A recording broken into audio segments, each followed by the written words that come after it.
Hello दोस्तों, मेरा नाम है साहिल खन्ना और आज की वीडियो शुरू करते हैं। सबसे पहले न्यूज है OLX इंडिया से। वो अपने 250 एम्प्लॉइज निकाल रहा है सेल्स एंड सपोर्ट डिपार्टमेंट से। अगली खबर अमेजॉन की है। वो SIAC जा रहा है, जो रिलायंस और फ्यूचर ग्रुप की डील हुई थी उसको रोकने के लिए। बेसिकली कुछ टाइम पहले रिलायंस ने कहा कि हमने फ्यूचर ग्रुप को एक्वायर कर लिया है।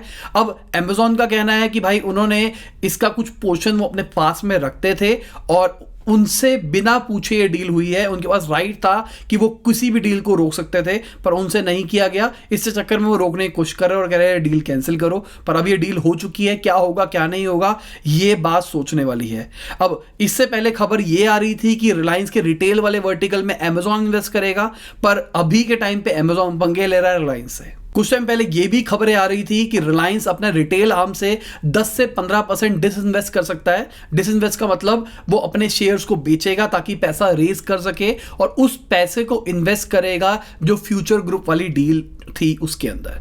तो अगर फ्यूचर ग्रुप वाली डील रुक जाती है या फिर कुछ कांड होता है तो डिवेस्ट करेगा या फिर नहीं करेगा, वो देखने वाली बात है। अगली खबर फोर्ब्स की है। फोर्ब्स ने इंडिया के रिचेस्ट लोगों की लिस्ट निकाल दिया है। मैं आपको लिस्ट दिखा देता हूं कि भाई कौन कौन कितना कितना अमीर है। अगर आप मुकेश अंबानी को सेकंड बंदे से, अडानी जी से कंपेयर करते हो तो आपको डिफरेंस दिखेगा कि हमारे देश के अंदर सबसे अमीर और सेकंड अमीर के अंदर कितना बड़ा डिफरेंस है। अगर इस लिस्ट के अंदर यंगेस्ट का फिल्टर लगाते हैं तो सबसे ऊपर बायजूस आ रहे हैं, बायजूस वाले। दूसरे आ रहे हैं पेटीएम के विजय शंकर और तीसरे नंबर पे आ रहे हैं आचार्य बालकृष्ण पतंजलि वाले। अगली खबर हमारे RBI गवर्नर की है। उनका ऐसा कहना है इस साल हम 9.5% से हमारी GDP घटेगी, 9.5%। और अगर मैं वर्ल्ड बैंक की बात करके चलूं उनके हिसाब से हम 9.6% से घटेंगे। और अगर मैं IMF की बात करके चलता हूं, उनका ऐसा कहना है अगर आप लॉकडाउन को लिफ्ट भी कर देते हो, मतलब हटा भी देते हो और वायरस फैलता रहता है तो कोई बहुत बड़ा इंपैक्ट नहीं पड़ेगा इकोनॉमी के अंदर, क्योंकि लोग बाहर निकलना पसंद नहीं करेंगे। पर मैंने ऐसा देख रहा हूं कि लोग अब बाहर निकलना शुरू हो गए हैं और चीजें ठीक ठीक होनी शुरू हो सकती है। पर मैं अपनी बात पे अभी भी अड़ा हुआ हूं। मुझे पर्सनली ऐसा लग रहा है कि अभी बुरा टाइम और आ सकता है। अभी ये नहीं है कि लॉकडाउन खुल गया सब कुछ अच्छा होना शुरू हो जाएगा। मुझे ऐसा लगता है कि अभी एक बुरा टाइम की वेव आने वाली है। वायरस की बात नहीं कर रहा हूं मैं, इकोनॉमी के ऊपर बात करके चल रहा हूं। अगर मैं अमेरिका के नोबेल प्राइज विनर इकोनॉमिस्ट की बात करके चलूं, जोसेफ की, उनका ऐसा कहना है कि अगर आपको सीखना है कि क्या क्या चीजें नहीं करनी चाहिए तो आप इंडिया से सीखो। इंडिया एक नमूना है क्या क्या नहीं करना चाहिए। उन्होंने माइग्रेंट क्राइसिस के बारे में बात करी, जो लोग जा रहे थे उसकी चक्कर में बहुत ही ज्यादा बुरे हाल हो गए। मेरे हिसाब से लॉकडाउन एक अच्छा स्टेप था, मैं अपना पॉइंट ऑफ व्यू बता रहा हूं। पर क्या हुआ, लॉकडाउन ढंग से पालन नहीं हुआ। ढंग से पालन इन द सेंस सब्जी वाले घूम ही रहे थे, बाहर घूम ही रहे थे। अगर कंप्लीट लॉकडाउन होता, complete lockdown in the sense मैं समझाने की कोशिश करता हूं, अगर किसी को वायरस है और उसको वायरस है, वो घर पे है या फिर हॉस्पिटल के अंदर है, भाई अगर वो 30 दिन कैद रहेगा ना घर के अंदर या हॉस्पिटल के अंदर कैद रहेगा तो वो सही हो जाएगा, उसकी फैमिली भी सही हो जाएगी, या कुछ होना होगा तो हो जाएगा। कम्युनिटी में वो चीज़ नहीं फैलेगी। तो एक टाइम ऐसा आएगा 30 दिन के बाद में कि सबके वायरस चले जा चुके होंगे, सब बंदों के वायरस। इसके बीच में गवर्नमेंट सैनिटाइज कर सकती थी सारे के सारी चीज़ों को। अब बाहर के बॉर्डर्स बंद कर देते कि कोई भी बंदा इंडिया के अंदर नहीं आ सकता, बस कहानी खत्म। पर लॉजिकल बात ये थी, ये तो मैं हवाबाजी कर सकता हूं, पर ये चीजें प्रैक्टिकली पॉसिबल नहीं थी। अगर कंप्लीट लॉकडाउन कर दिया जाता कि बंदा सीढ़ी से घर से बाहर ही नहीं निकल सकता और कोई सब्जी नहीं मिलेगी, कुछ नहीं मिलेगा, तो चीजें पॉसिबल ना हो पाती क्योंकि लोग नहीं कर पाते। पर मेरे हिसाब से अगर अच्छा सॉल्यूशन होता है ना तो ये वाला सॉल्यूशन ज़्यादा बेटर रहता। लोगों को पहले ही हफ्ता या 15 दिन का टाइम दे दिया जाता, जितना जो आपको इकट्ठा करना कर लो।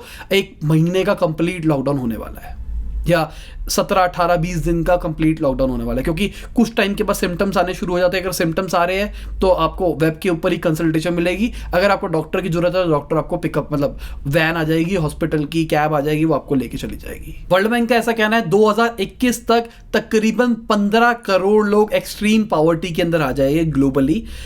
एक्सट्रीम पॉवर्टी मतलब रोटी खाने के पैसे नहीं रहेंगे, बहुत बुरा हाल हो सकता है।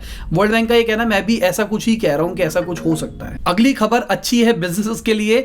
अगर आप RTGS पेमेंट करते हो, अब वो भी 24/7 काम करेगी दिसंबर से, आने वाले दिसंबर से। इससे पहले NEFT भी 24 घंटे काम करने लग गई थी। आपको IMPS करना पड़ता था अगर कुछ करना होता था, तो अब RTGS भी 24 घंटे काम करेगी।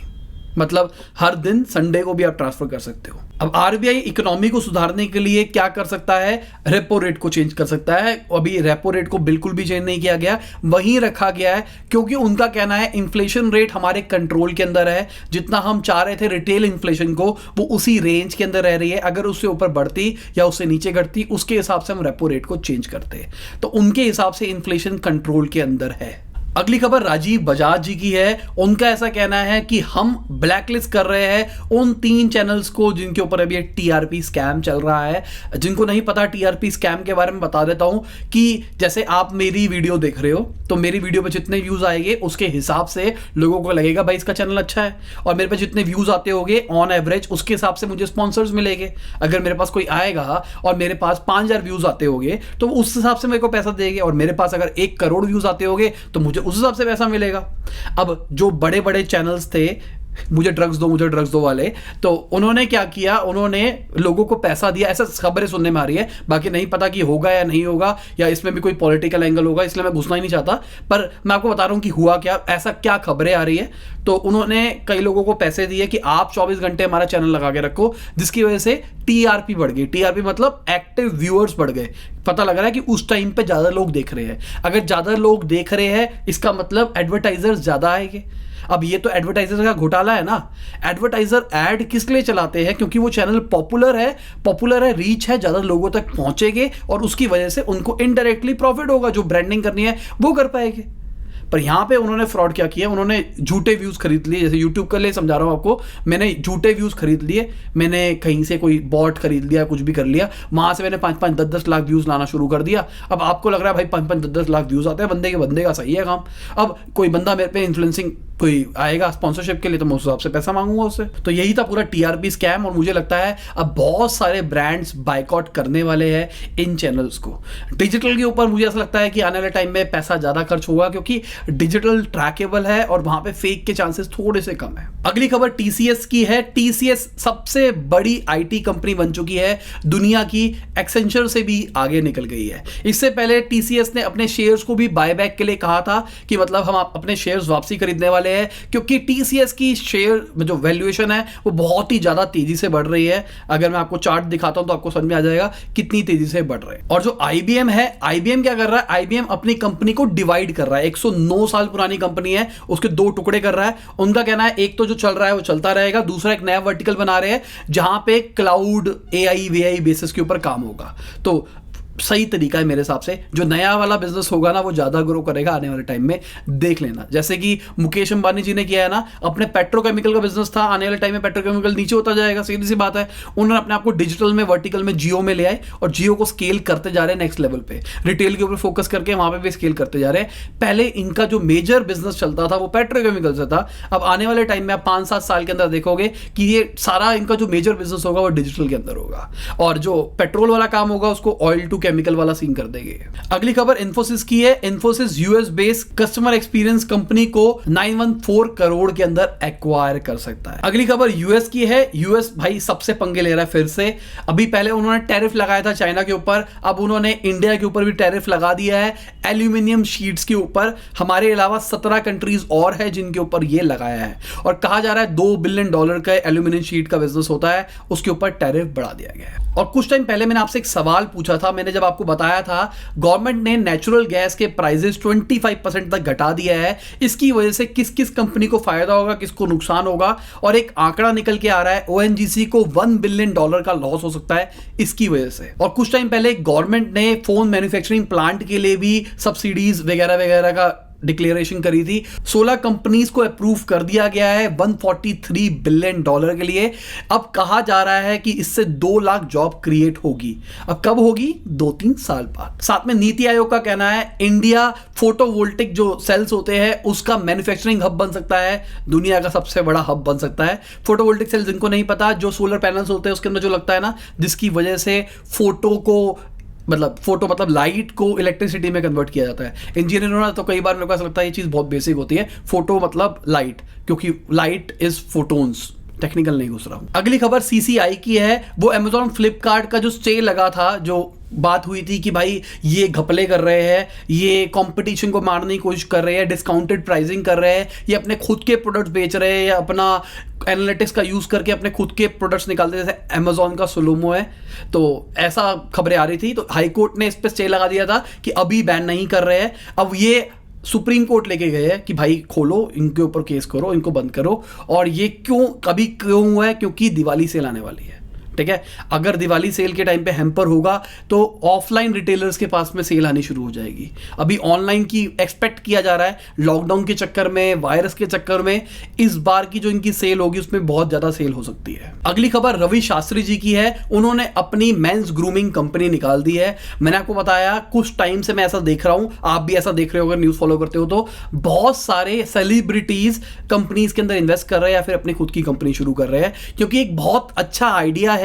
आपको बस एक अच्छा प्रोडक्ट चाहिए, आप खुद ही ब्रांड हो तो आपको मार्केट करना आसान हो जाता है। अगली खबर एक बहुत बड़ी खबर है, मेरे हिसाब से बिजनेस न्यूज का पार्ट नहीं कहूंगा, पर इसकी वजह से आने वाले टाइम में कोई ना कोई न्यूज आएगी, मैं आपको ये पक्का बता रहा हूं। ऐसी खबरें निकल के आ रही है, टेस्ला का एक मॉडल Y है, उसकी जो छत है वो उड़ गई।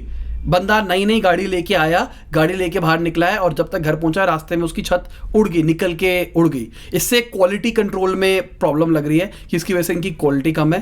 टेस्ला अभी के टाइम पे बहुत ही ज़्यादा स्पीड के ऊपर काम कर रहा है, बहुत ज़्यादा माल बनाएंगे बहुत तेज़ी से। इन्होंने कहा था कि हम अपने नए टारगेट्स को तोड़ेंगे, हर साल तोड़ेंगे, हमेशा बढ़ाते जाएंगे।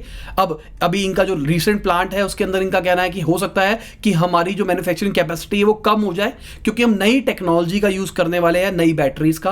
अभी टेस्ला वालों ने नई बैटरी भी निकाली है, जिनको नहीं पता, तो उसका यूज करेंगे।